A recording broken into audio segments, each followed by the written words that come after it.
आप टॉपिक देख के समझ ही गए थे। तो आज का जो सबसे बड़ा क्वेश्चन है, इस genetics creating a imbalance in the sex ratio.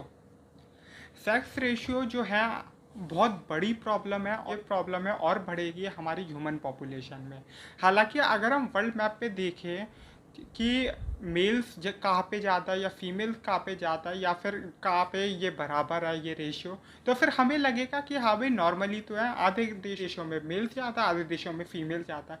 लेकिन प्रॉब्लम कहाँ क्रिएट होते हैं कि जो पॉपुलेटेड कंट्रीज़ है, even of Asia and Africa, उधर मेल्स का नंबर ज़्यादा है। लेकिन जो कम पॉपुलेशन वाले एरियाज हैं, जैसे कि यूरोप या फिर सोवियत कंट्रीज़, या फिर हम बात करें अमेरिकन कॉन्टिनेंट्स की, तो द फीमेल्स ज़्यादा है। अगर हम मैप पे देखें तो हमें लगेगा ये लगभग रेशियो बराबर है, लेकिन मैप पे अगर हम ध्यान से देखें, ऑब्जर्व करें, तो फिर ये रेशियो एक बहुत ही वाइड है।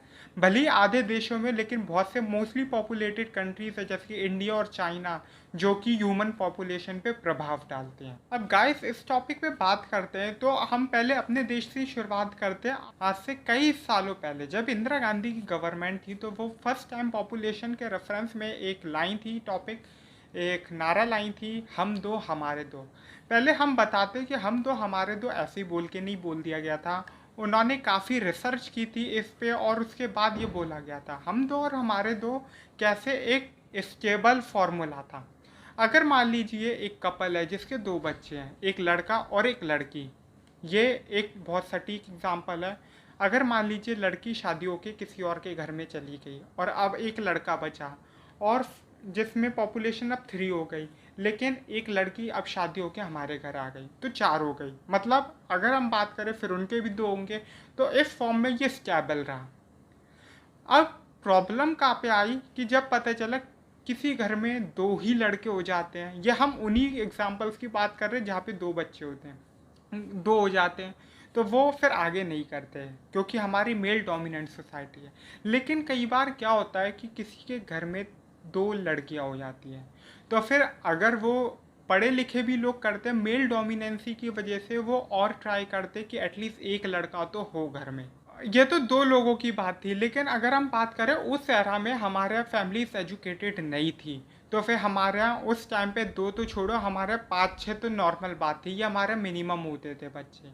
अब ये स्टेबल फॉर्म थी, लेकिन ये टॉपिक आगे इम्प्लीमेंट क्यों नहीं हुआ, ये रूल आगे इम्प्लीमेंट क्यों नहीं हुआ? ये टॉपिक इसलिए आगे इम्प्लीमेंट नहीं हुआ क्योंकि इसी पॉपुलेशन कंट्रोल की वजह से इंदिरा गांधी की गवर्नमेंट चली गई थी, और उसके बाद इस टॉपिक को सारे ही पॉलिटिशियंस ने छूने से भी मना कर दिया। लेकिन इस टॉपिक को देखने के बाद चाइना जो एक पॉपुलेशन में बूस्ट कर रहा था, जो वो ये चीज़ लाया, one child policy. One child policy अगर मैं बात करूँ, इंडिया और चाइना की जो कंडीशन थी वो सेम है एक तरीके से, क्योंकि दोनों में मेल डोमिनेंसी को प्रेफर किया जाता है, दोनों में मेल चाइल्ड को प्रेफर किया जाता है। फर्स्ट प्रायोरिटी मेल चाइल्ड रखी जाती है। चाइना में क्या हुआ, जब वन चाइल्ड पॉलिसी अडॉप्ट किया गया तो उधर के फैमिली कल्चर होने की वजह से भी, कि जब एक ही बच्चा हो क्यों ना वो लड़का हो, इस वजह से क्या हुआ कि उस टाइम पे जब टेक्नोलॉजी नहीं थी तो फीमेल चाइल्ड को मार दिया जाता था। फिर जब अबॉर्शन था तो फीमेल चाइल्ड का अबॉर्शन होने लगा, मेल को प्रेफर किया जाने लगा। अब जब टेक्नोलॉजी इतनी आ गई तो सेक्स सिलेक्शन जैसी प्रोसेस, जैसे कि मैंने आपको लास्ट जेनेटिक्स की वीडियो में भी बताया था कि सेक्स सिलेक्शन वो प्रोसेस होती है जिसमें हम सेक्स सेलेक्ट कर सकते हैं अपने ही होने वाले बच्चे का। यह प्रोसेस जो है बहुत से देशों में बैन है, लीगल स्टेटस इस प्रोसेस का कहीं पर भी नहीं है, लेकिन फिर भी लोग चोरी छुपे करते हैं, डॉक्टर्स भी चोरी छुपे ये सब कराते हैं। इस वजह से चाइना में सबसे बड़ी प्रॉब्लम क्या आई? सबसे बड़ी प्रॉब्लम ये आई कि जो सेक्स रेशियो है वो 1000 मेल्स या 1000 फीमेल्स पर काउंट किया जाता है, 1000 यूनिट्स पर। लेकिन चाइना का जो ये रेशियो था वो इतनी बुरी तरह गिरा कि ये 100 फीमेल्स पे काउंट होने लगा। यही रीज़न था कि फीमेल्स की कमी होने की वजह से, एक बहुत बड़ा गैप होने की वजह से सेक्स रेशियो के अंदर चाइना में ब्राइड ब्राइबरी जैसी रिवाज शुरू हो गए। मतलब कि लड़के को दहेज नहीं, अब उल्टा होने लगा, लड़की को दहेज मिलेगा।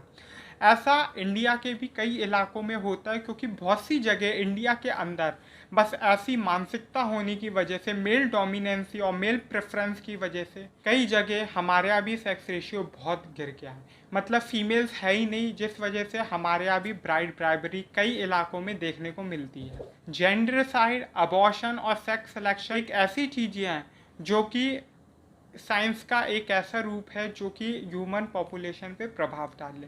अगर हम ध्यान से देखें, चाहे हम वर्ल्ड का देखें चाहे हम इंडिया का देखें, तो सेक्स रेशियो बहुत तेज़ी से डेक्लाइन हो रहा है, वर्ल्ड का भी और इवन इंडिया का भी। ये आपको आने वाली फ्यूचर जनरेशन्स में देखने को भी मिलेगा, क्योंकि जो हमारे सेंसस थे उसमें लगातार ये जो रेशियो है वो डिफरेंस कम होता जा रहा है। तो हमारे देश का फर्टिलिटी रेट है वो थोड़ा कम हुआ है, हम 2 पे आ गए हैं। मतलब हमारे जो एवरेज पॉपुलेशन, एवरेज कपल के जो बच्चे होते हैं वो 2 होते हैं, लेकिन और कई फैमिलीज़ में आपको सिर्फ एक ही बच्चा मिलेगा, लेकिन वो एक बच्चा भी एक लड़का ही होगा।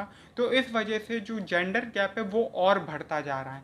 अगर हम बात करें पॉपुलेशन कंट्रोल के रेफरेंस में, 1 या 2 बच्चे पैदा होते हैं, जहाँ पे 50% ही चांसेस होते हैं कि आपके लड़का और लड़की एक एक हो, लेकिन बहुत से लोगों के या तो 2 हो जाते हैं या किसी के 3 हो जाते हैं, तो वो उसे और मेंटेन करने के लिए एक लड़के को और पॉजिटिव में ले लेते हैं, जिस वजह से जो रेशियो है उसमें काफ़ी गैप आ रहा है। रेयर चांसेस होते हैं कि आपको बहुत एक इकलौती लड़की हो किसी कपल के, या फिर सिर्फ लड़कियां ही हो, ऐसा बहुत कम देखने को मिलता है फैमिलीज में, रेयर चांसेस होते हैं उसके। और अगर हम बात करें तो फ्यूचर में ये एक चिंता का विषय है।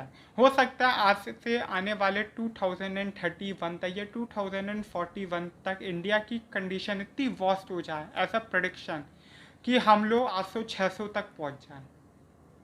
तो ये एक चिंता का विषय है।